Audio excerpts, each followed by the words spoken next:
বাংলার মাটি, বাংলার জল, বাংলার বায়ু, বাংলার ফল। অবশ্যই তোমরা বুঝতে পারছো বঙ্গভঙ্গ সিদ্ধান্ত কার্যকর হয়েছে। কবিগুরুর লেখা গান বাংলার আকাশ বাতাস বিমথিত করে তুলেছে। ঘরে ঘরে সাদা সুতো, তাতে হলুদ বাটা মিশিয়ে সাদা সুতোকে হলুদ রং করা হচ্ছে। হিন্দুরা রাখি পরিয়ে দিচ্ছে মুসলমানদের হাতে, মুসলমানরা রাখি পরিয়ে দিচ্ছে হিন্দুদের হাতে। মুখে মুখে ফিরছে বাংলার মাটি, বাংলার জল, বাংলার বায়ু, বাংলার ফল। কার্জনের বঙ্গভঙ্গ সিদ্ধান্তের বিরুদ্ধে জাগ্রত বাঙালি জনমত, জাগ্রত বাঙালির জাতীয়তাবাদ। ক্ষুদিরাম, প্রফুল্ল, বিনয় বাদল দীনেশের রক্ত রাঙা পথ দিয়ে আমরা পেলাম স্বাধীনতা। উচ্চ মাধ্যমিক শিক্ষা সংসদের স্টুডিও থেকে শুরু হচ্ছে বঙ্গভঙ্গ বিরোধী আন্দোলন।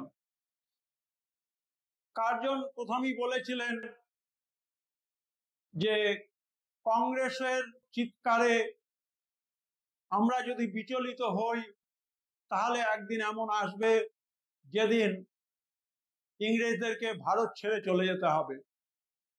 কিন্তু ভারত ছেড়ে যাওয়ার আগে আমার প্রথম এবং শেষ কর্তব্য কংগ্রেস নামক দলটির সমূহ ক্ষতি সাধন করা, এবং সেটা করতে গিয়ে বাংলার উপরে আঘাত এসেছিল। বাংলাতে বঙ্গভঙ্গ আন্দোলন হয়েছিল এবং আমরা স্বদেশী আন্দোলন দেখি। সেখানে রবীন্দ্রনাথ ঠাকুরের গান, হাতে হাতে রাখি পরিয়ে দেওয়া, 16ই অক্টোবর 1905 সাল 16ই অক্টোবর তারিখে জাতীয় শোক দিবস হিসেবে পালন করা, এবং অরন্ধন উৎসবের জন্য যিনি কর্মসূচির ঘোষণা করেছিলেন তিনি হলেন আমাদের ত্রিবেদী সাহেব, রামেন্দ্র সুন্দর ত্রিবেদী। আনন্দমোহন বসু সভাপতিত্বে ফেডারেশন হল বা মিলন মন্দির স্থাপিত হয়েছিল। গড়ে উঠেছিল দুটো জায়গা, একটি হচ্ছে গঠনমূলক স্বদেশী, আরেকটি হচ্ছে বয়কট ও পিকেটিং। রবীন্দ্রনাথ ঠাকুর আত্মশক্তি জাগরণের জন্য স্বদেশীকে ব্যবহার করেছিলেন। গঠনমূলক স্বদেশী শিল্প, দেশলাই কাঠি, সাবান, চামড়া। তার সঙ্গে আমরা মনে রাখবো অবশ্যই আচার্য প্রফুল্লচন্দ্র রায়ের বেঙ্গল কেমিক্যাল অ্যান্ড ফার্মাকিউটিক্যালসের কথা। আমরা জানবো 1906 সালের জাতীয় শিক্ষা পরিষদের কথা, যে জাতীয় শিক্ষা পরিষদ আজকে যাদবপুর বিশ্ববিদ্যালয়ে পরিণত হয়েছে। গ্রামীণ উন্নয়নের মাধ্যমে আত্মনির্ভরশীল হওয়ার চেষ্টা। অশ্বিনী কুমার দত্তের স্বদেশ বান্ধব সমিতির মতো সংগঠনগুলো গ্রামীণ সালিসি সভার ব্যবস্থার মাধ্যমে বিবাদ নিষ্পত্তির উদ্যোগ নিল। কি হলো? বয়কট। মায়ের দেওয়া মোটা কাপড় মাথায় তুলে নেড়ে ভা, দিন দুঃখিনী মা যে তোদের, তার বেশি তার সাধ্য নয়। ওই মোটা সুতোর সঙ্গে মায়ের অপার স্নেহ দেখতে পায়। পরের জিনিস কিনবো না মোড়া, যদি নিজের ঘরের জিনিস পায়। চারণ কবি মুকুন্দ দাসের লেখা গ্রাম বাংলায় আজকের দিনেও এই জনপ্রিয় গান, মায়ের দেওয়া মোটা কাপড় মাথায় তুলে নেড়ে ভাই, দিন দুঃখিনী মা যে তোদের, তার বেশি তার সাধ্য নাই। ওই মোটা সুতোর সঙ্গে মায়ের অপার স্নেহ দেখতে পাই। পরের জিনিস কিনবো না মোড়া, যদি নিজের ঘরের জিনিস পায়। বাংলাকে আত্মনির্ভরশীল হওয়ার জন্য স্বদেশী শিল্প, স্বদেশী কারখানা, দেশলাই, সাবান, চামড়া, Bengal chemical and Bengal pharmaceutical Acharya Prafullachandra রায়ের উদ্যোগে গড়ে উঠল। শিক্ষার ক্ষেত্রে জাতীয় শিক্ষা আন্দোলন, এবং আমরা দেখলাম সোনারং জাতীয় বিদ্যালয় তা অত্যন্ত গুরুত্বপূর্ণ ভূমিকা পালন করলো। ইংরেজদের দোকানগুলোতে পিকেটিং চলতে থাকলো। বিলাতি জামা কাপড়গুলোকে এক জায়গায় জড়ো করে অগ্নিসংযোগ করে বহ্নোৎসব পালন করার কর্মসূচি নেওয়া হলো। রামেন্দ্র সুন্দর ত্রিবেদী অরন্ধন উৎসবের ডাক দিলেন। জাতীয় শোক বাংলার বুকে নেমে আসলো 16 অক্টোবর তারিখে। অরবিন্দ ঘোষ বয়কটকে শিক্ষা, বিচার ব্যবস্থা, প্রশাসন সমস্ত জায়গাতে পৌঁছে দিয়ে নিষ্ক্রিয় প্রতিরোধ বা প্যাসিভ রেসিস্ট্যান্ট গড়ে তোলার চেষ্টা করলেন। কৃষ্ণ কুমার মিত্র সঞ্জীবনী পত্রিকাতে প্রথম সামগ্রিক বয়কটের ডাক দিলেন। বাংলা ছাত্র সমাজ, নারী সমাজ এই আন্দোলনে স্বতঃস্ফূর্তভাবে অংশগ্রহণ করলো। নারীরা পর্দা প্রথা ছেড়ে পিকেটিং এবং স্বদেশীতে যোগ দিল।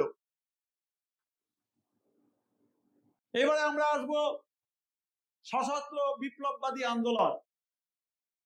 স্বদেশী আন্দোলনের ব্যর্থতা, সরকারি দমনপীড়ন সশস্ত্র বিপ্লবী কার্যকলাপের উত্থানের পথ প্রশস্ত করল। ইতালির কার্বোনারি, রাশিয়ার নিহিলিস্ট, মার্সিনির জীবনী বাংলার ঘরে ঘরে যুবকদের হাতে পৌঁছে গেল। তারা জানলো কি করে বোমা তৈরি করতে হয়, কিভাবে বোমা নিক্ষেপ করতে হয়।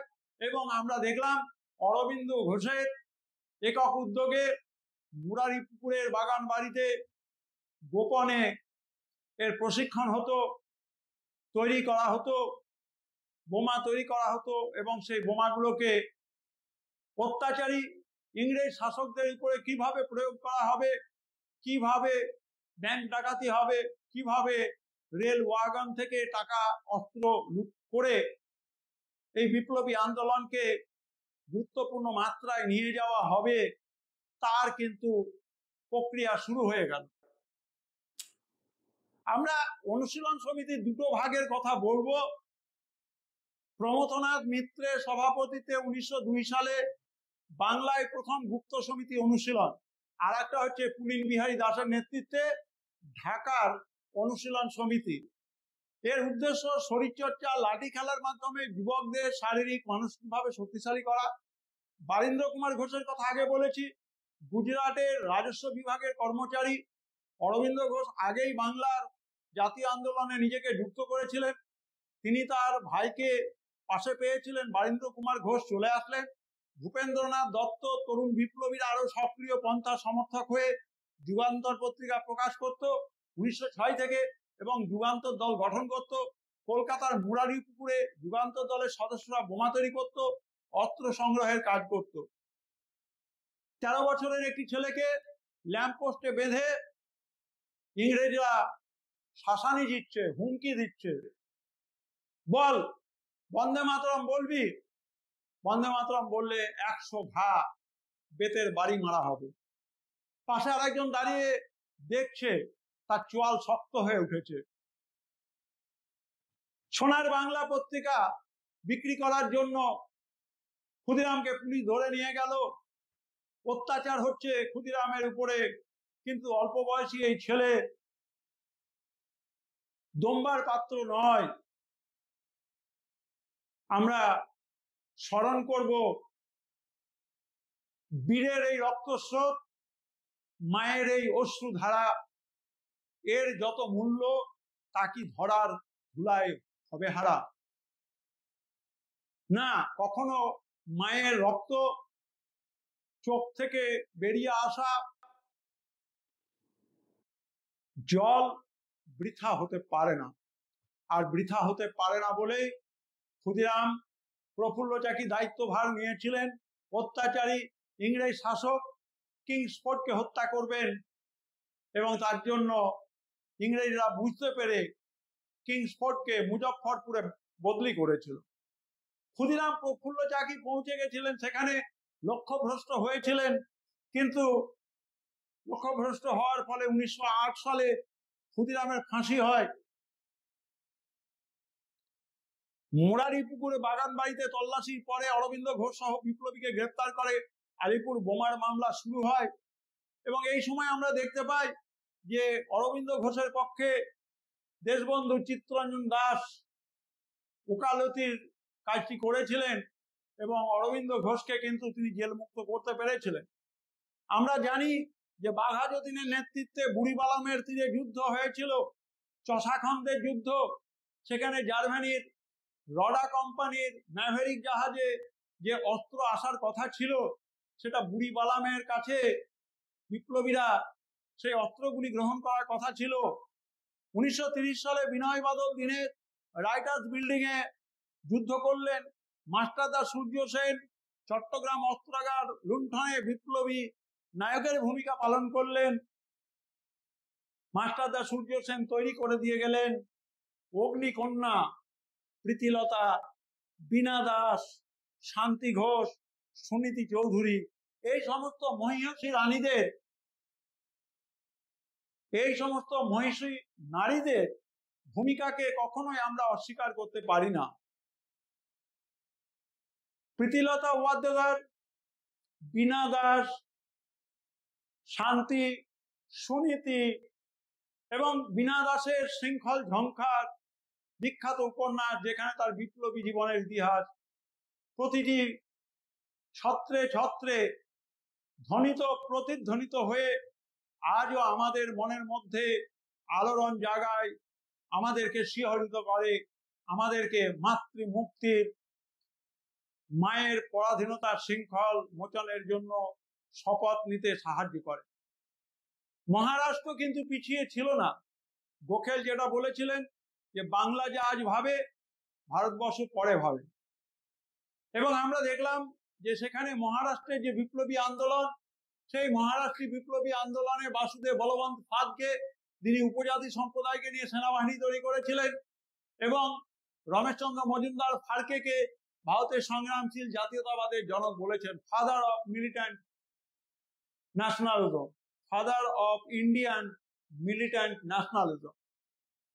দামোদর এবং বালকৃষ্ণ পুনের প্লেগ কমিশনার র্যান্ড লেফটেন্যান্ট আয়াসকে হত্যা করেন, যা ভারতের প্রথম রাজনৈতিক হত্যাকাণ্ড। আমরা বিনয় দামোদর সাভারকর, তিনি প্রথমে মিত্র মেলা, পরে মার্কসের আদর্শে অভিনব ভারত 1904 সালে তৈরি করেছিলেন। লন্ডনে মদনলাল ধিংরা কার্জন ওয়ালিকে হত্যা করেন এবং নাসিকে অনন্ত কানহেরে ম্যাজিস্ট্রেট জ্যাকসনকে হত্যার পিছনে সাভারকরের পরিকল্পনা ছিল। এই সূত্র ধরে নাসিক ষড়যন্ত্র মামলা শুরু হয় এবং গ্রেপ্তার করে বিনয় দামোদর সাভারকরকে সেলুলার, আন্দামান সেলুলার জেলে পাঠানো হয়। আলোচনা করব পাঞ্জাবের বিপ্লবী আন্দোলন। সেখানে লালা লাজপত রায় পাঞ্জাবে বিপ্লবী আন্দোলনের যে অগ্নিশিখা প্রজ্বলিত করেছিলেন, পরবর্তীকালে অজিত সিংহ, সুফি অম্বা প্রসাদের মতো নেতারা আঞ্জুমানি মাহিজবানি ওয়াতন, আঞ্জুমানি মাহিজবানি ওয়াতন এর মতো বিপ্লবী সংস্থা তৈরি করে ব্রিটিশ বিরোধী প্রচার চালান। লালা হরদয়ালের কথা আমরা জানি, তিনি বিদেশে ছিলেন, তিনি ভারতে ফিরে এসে বিপ্লবী ভাবধারা প্রচার শুরু করেন এবং ইংরেজরা তাকে আটক করার চেষ্টা করলে তিনি আবার আমেরিকাতে চলে যান। রাসবিহারী বসু ছিলেন, পাঞ্জাবের সৈন্যদের নিয়ে সর্বভারতীয় সামরিক অভ্যুত্থানের পরিকল্পনা করেন, যা বিশ্বাসঘাতকতার কারণে ব্যর্থ হয়। রাসবিহারী বসু সর্বভারতীয় সামরিক অভ্যুত্থানের পরিকল্পনা সূত্র ধরে ব্রিটিশ সরকার লাহোর ষড়যন্ত্র মামলা শুরু করে, যেখানে বহু বিপ্লবীর মৃত্যুদণ্ড হয় এবং রাসবিহারী বসু জাপানে পালিয়ে যান। এবং রাসবিহারী বসুর এই জাপানে পালিয়ে যাওয়াটা কিন্তু শাপে বর হয়েছিল, কারণ 1940-এর দশকে যখন নেতাজি সুভাষচন্দ্র বসু এই জাপানে পৌঁছন, তখন সুভাষচন্দ্র বসু একটি প্রশিক্ষিত সেনাবাহিনী, প্রশিক্ষিত ভারতীয় বাহিনী পেয়েছিলেন। ক্যাপ্টেন মোহন সিং এই দায়িত্বভার তুলে দিয়েছিলেন নেতাজি সুভাষচন্দ্র বসুর হাতে যা পরবর্তীকালে আজাদ হিন্দ ফৌজ নামে পরিচিতি লাভ করে, তার ইতিহাস আমরা পরে আলোচনা করব।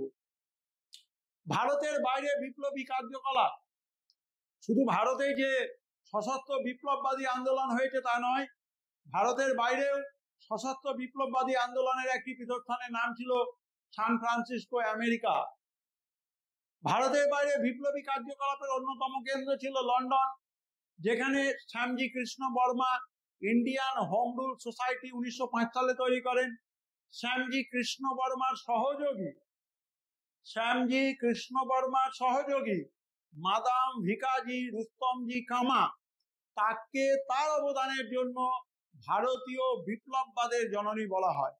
আমেরিকার সান ফ্রান্সিসকোতে লালা হরদয়ালের নেতৃত্বে প্রবাসী ভারতীয়রা গদর পার্টি প্রতিষ্ঠা করে, যার লক্ষ্য ছিল ভারতে সশস্ত্র বিদ্রোহ সংগঠিত করা। গদর নামক দলটি তাদের দলীয় মুখপাত্রের মাধ্যমে ইংরেজি, হিন্দি, উর্দু, গুজরাটি ভাষায় বিপ্লবের বাণী প্রচার করত। প্রথম বিশ্বযুদ্ধের সময় জার্মানিতে বীরেন্দ্রনাথ চট্টোপাধ্যায়, ভূপেন্দ্রনাথ দত্তের উদ্যোগে বার্লিন কমিটি তৈরি হয়, যা জার্মানির সাহায্যে ভারতে অস্ত্র পাঠানো এবং বিদ্রোহ ঘটানোর চেষ্টা করে। তাহলে তোমাদের এই পর্যন্ত যে আলোচনা রাখলাম, সেই আলোচনা সূত্রে তোমাদের জন্য কিছু কিছু প্রশ্ন আমি এখানে তুলে ধরছি। তোমাদেরকে টাইপ 2 4 নম্বরের প্রশ্ন, টাইপ 1 3 নম্বরের প্রশ্নের জন্য টিকা লেখো অনুশীলন সমিতির কার্যকলাপ, টিকা লেখো যুগান্তর দল ও তার কার্যকলাপ।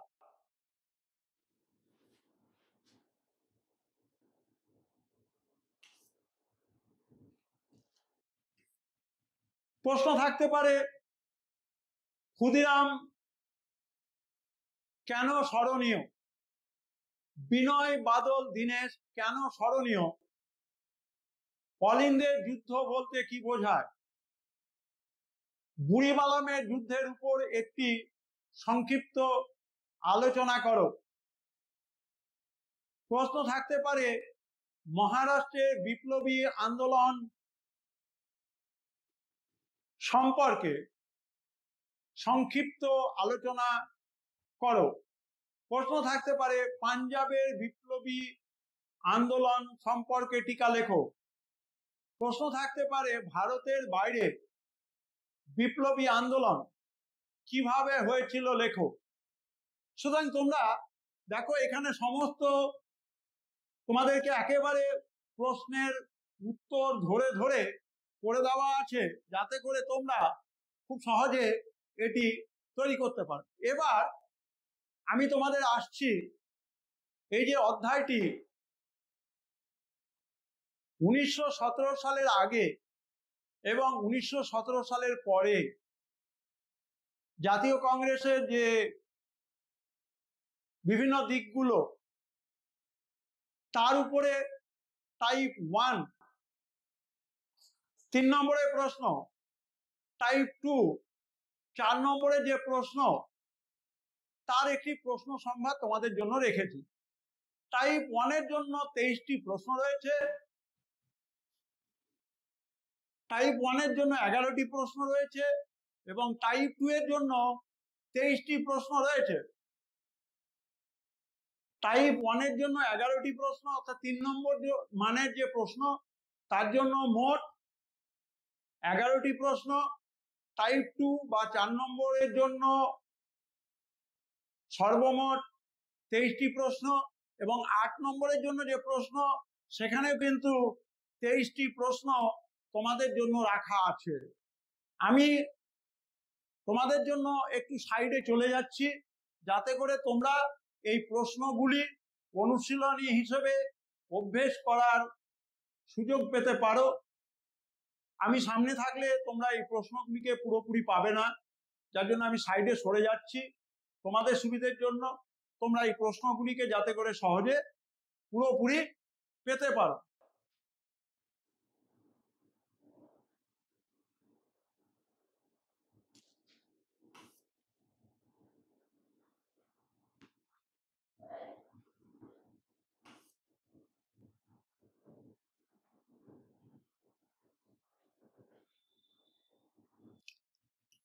আশা করি তোমরা এই প্রশ্নগুলি তোমরা সহজেই লিখে নিতে পারবে। দেখো, স্বদেশী এবং বয়কট আন্দোলনের মধ্যে পার্থক্য কি? এই প্রশ্নটি তোমরা দুটো ভাবে লিখতে পারো। প্রথমে স্বদেশী লিখলে, আলোচনা করে দিলে, তারপরে বয়কট লিখলে, আলোচনা করে দিলে। এটা না করে একটা সাইডে স্বদেশী লিখলে, আর একটা সাইডে বয়কট লিখলে, মাঝখানে একটা ডিমার্কেশন লাইন দিলে, এবারে স্বদেশী শব্দের অর্থ ব্যাখ্যা করলে, বয়কট শব্দের অর্থ ব্যাখ্যা করলে, স্বদেশী কোন কোন জায়গায় হয়েছিল, বয়কট কোন কোন জায়গায় হয়েছিল, স্বদেশী হওয়ার ফলে কি কি সুফল হয়েছিল, বয়কট হওয়ার ফলে কি কি সুবিধে বা সুফল হয়েছিল, স্বদেশী আন্দোলনের কোনো নেতিবাচক দিক ছিল কিনা, বয়কট আন্দোলনে কোনো নেতিবাচক দিক ছিল কিনা, এই চারটি পয়েন্ট উভয় দিকে লিখে উত্তরটি তৈরি করবে। এর জন্য 3 নম্বর অথবা 4 নম্বর, যেহেতু আমি এখানে 3 নম্বর বলে দিয়েছি, সুতরাং 4টি পয়েন্ট উভয় সাইডে রেখে তোমরা উত্তরটি তৈরি করতে পারো। বাসুদেব বলবন্ত ফাদকের বিপ্লবী কার্যকলাপের দুটি বৈশিষ্ট্য লেখো। বাসুদেব বলবন্ত ফাদকের সম্পর্কে এখানে আমি আলোচনা করেছি। তিনি মহারাষ্ট্র থেকে বিপ্লবী সশস্ত্র আন্দোলনের নেতৃত্ব দিয়েছিলেন। তিনি উপজাতিদেরকে সংগঠিত করেছিলেন এবং বাসুদেব বলবন্ত ফাদকের আদর্শের দ্বারা অনুপ্রাণিত হয়ে দামোদর এবং বালকৃষ্ণ চাপেকর, প্লেগ কমিশনার র্যান্ড এবং আয়াস্টের হত্যাকাণ্ডের সঙ্গে অভিযুক্ত হয়েছিলেন। এই বিষয়গুলোকে লিখবে।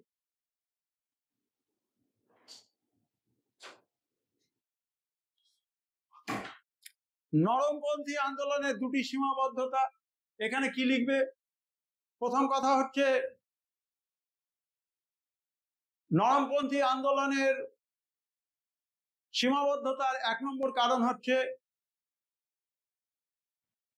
কর্মসূচির প্রতি সন্দিহান মনোভাব।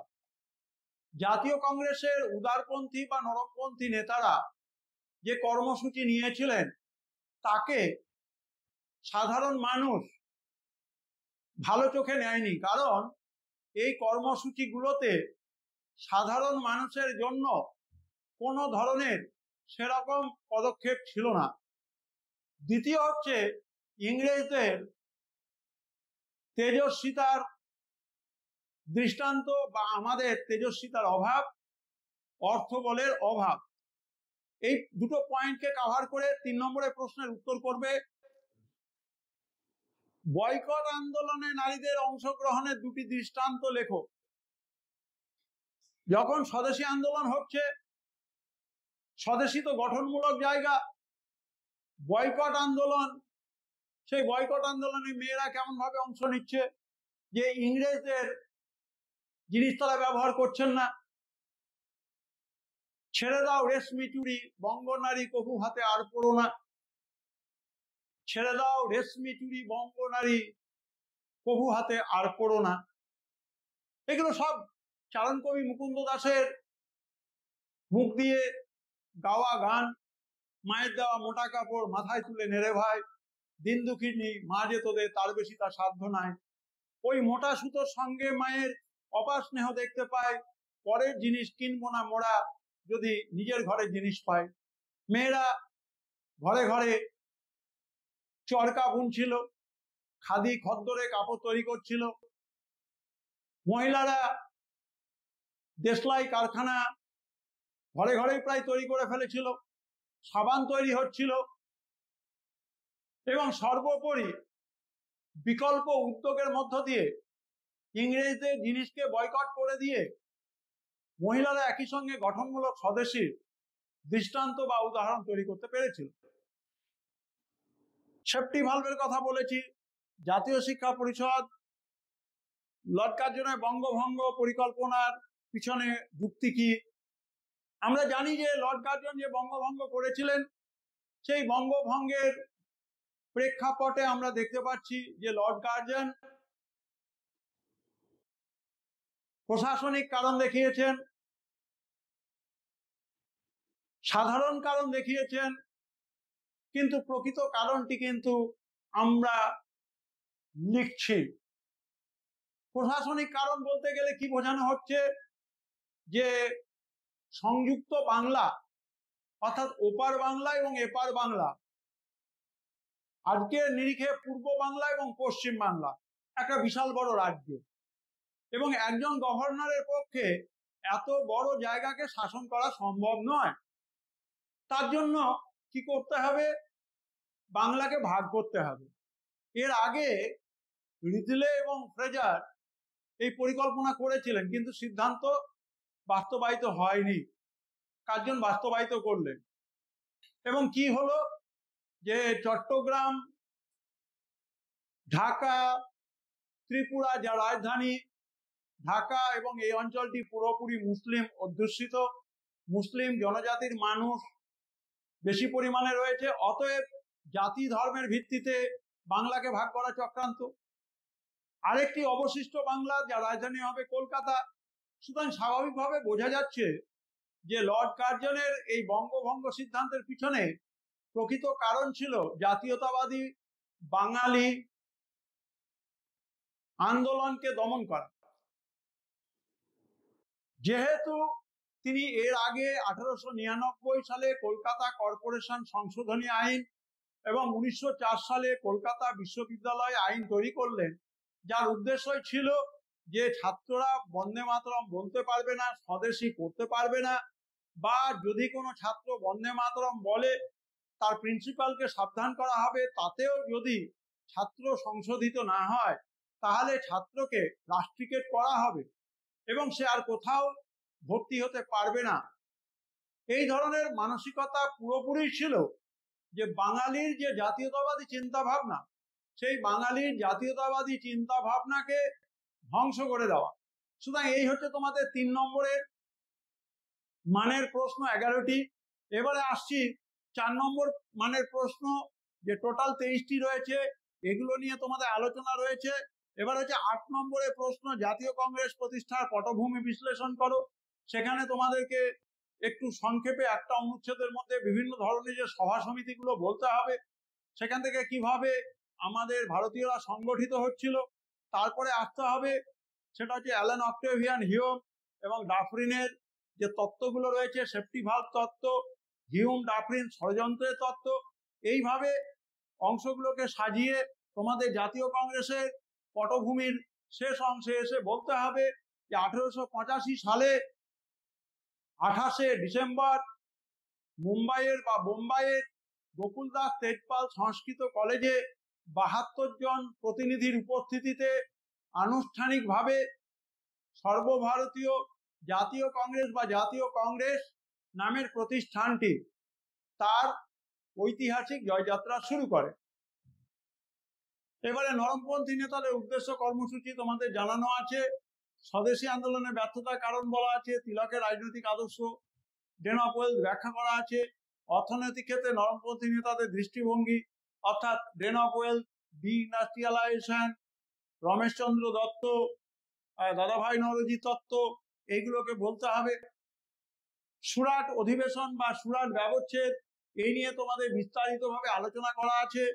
বঙ্গভঙ্গ আন্দোলনে হিন্দু মুসলিম ঐক্যের প্রতিফলন কিভাবে ঘটেছিল, বঙ্গভঙ্গ স্বদেশী আন্দোলনের মধ্যে সম্পর্ক আলোচনা করো, স্বদেশী শিল্প অর্থনীতিকে ঘিরে কিভাবে আধুনিক ভারতে ধারণা গড়ে উঠেছিল উদাহরণ সহ আলোচনা করো, বয়কট আন্দোলনের সাফল্য এবং ব্যর্থতার কারণগুলো আলোচনা করো, 1905 থেকে 1908 সালের মধ্যে বাংলায় শ্রমিক আন্দোলনের ধারা এবং স্বদেশী আন্দোলনে তার সম্পর্ক ব্যাখ্যা করো।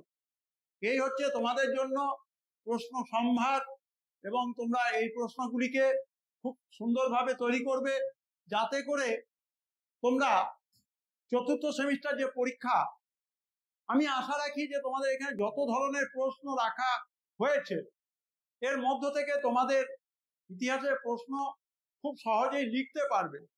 সর্বোপরি মনে রাখবে যে উচ্চ মাধ্যমিক শিক্ষা সংসদ সর্বদাই তোমাদের উপকারের জন্য সমস্ত ধরনের উদ্যোগ আয়োজন নিয়েছে। দ্বিতীয় হচ্ছে যে ডিসেম্বর মাসের প্রথম সপ্তাহের দিকে আশা রাখছি যে তোমরা ইতিহাস বিষয় এবং প্রত্যেকটি এরকম বিষয় আছে যার মডেল কোশ্চেন ব্যাংক পেয়ে যাবে বা নমুনা প্রশ্নপত্র পেয়ে যাবে, যে প্রশ্নগুলো পেলে তোমরা প্র্যাকটিস করতে পারবে এবং তোমাদের পরীক্ষায় তৃতীয় সেমিস্টারে যে নম্বরের কিছুটা ঘাটতি হয়েছে সেই ঘাটতি পূরণ হয়ে যাবে।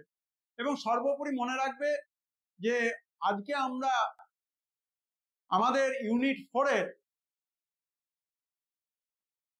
3 নম্বর একটি অধ্যায় আমরা শেষ করে দিলাম। আগামীতে আমরা ইউনিট 4-এর শেষ যে অধ্যায় রয়েছে সেই অধ্যায় সম্পর্কে আলোচনা করব। তোমরা মনে রাখবে এই অধ্যায়টি খুব বড়, এই অধ্যায়টি শেষ করাটা কিন্তু খুব কঠিন বলে বিদ্যালয়ে যেহেতু কার্যকরী দিন কম, তার জন্য উচ্চ মাধ্যমিক শিক্ষা সংসদ তোমাদের কথা মাথায় রেখে এই ভিডিওগুলোকে তৈরি করে দিচ্ছে। তোমরা অবশ্যই হাই সেকেন্ডারি কাউন্সিলের যে ইউটিউব চ্যানেল রয়েছে, ফেসবুক পেজ রয়েছে, সেগুলোতে নজর রেখো যাতে করে তোমাদের উপকার হয়। আমি তোমাদেরকে এই ইউটিউব চ্যানেলে নজর রাখতে এই জন্যই বলছি, তোমাদের মঙ্গলের জন্য। কারণ এখানে যে বিষয়গুলোকে আলোচনা করা হচ্ছে সেখানে কিন্তু হাই সেকেন্ডারি কাউন্সিল অত্যন্ত গুরুত্বপূর্ণ বিষয় অভিজ্ঞ, দীর্ঘদিনে তাদের বিভিন্ন ধরনের বৈদ্যুতিন সংস্থাতে কাজ করার অভিজ্ঞতা থাকা এমন মানুষজনকে নিয়ে এই ভিডিওগুলো তোমাদের জন্য পরিবেশন করছে। সর্বোপরি আমি আমার আন্তরিক কৃতজ্ঞতা জানাই আমাদের উচ্চ মাধ্যমিক শিক্ষা সংসদের মাননীয় সভাপতি স্যার, মাননীয় সচিব মহাশয়া এবং আমাদের উচ্চ মাধ্যমিক শিক্ষা সংসদের একাডেমিক বিভাগের যারা ডেপুটি সেক্রেটারি রয়েছেন, অ্যাসিস্ট্যান্ট সেক্রেটারি রয়েছেন, আমার সঙ্গে এই তপন সিনহা স্টুডিও যেখান থেকে ভিডিওগুলি সম্প্রচার হচ্ছে সেখানে যারা আমার সাপোর্ট স্টাফ রয়েছে সবাইকে আমি আমার আন্তরিক শুভেচ্ছা অভিনন্দন জানাই। আবার আমরা ফিরে আসব চ্যাপ্টার 4 ইউনিট 4 চ্যাপ্টার 4-এ, যেখানে তোমাদের জন্য আলোচনা থাকবে গান্ধীজি এবং জাতীয় রাজনীতিতে গান্ধীকে কেন্দ্র করে কিভাবে আবর্তন বিবর্তন ঘটেছে, বিভিন্ন ধরনের আন্দোলন। তোমরা অবশ্যই আগামী দিন এই চ্যানেলে আবার আমাকে পাবে এবং তোমরা এই ভিডিওগুলো মনোযোগ দিয়ে দেখবে। সবাই ভালো থাকবে, সুস্থ থাকবে।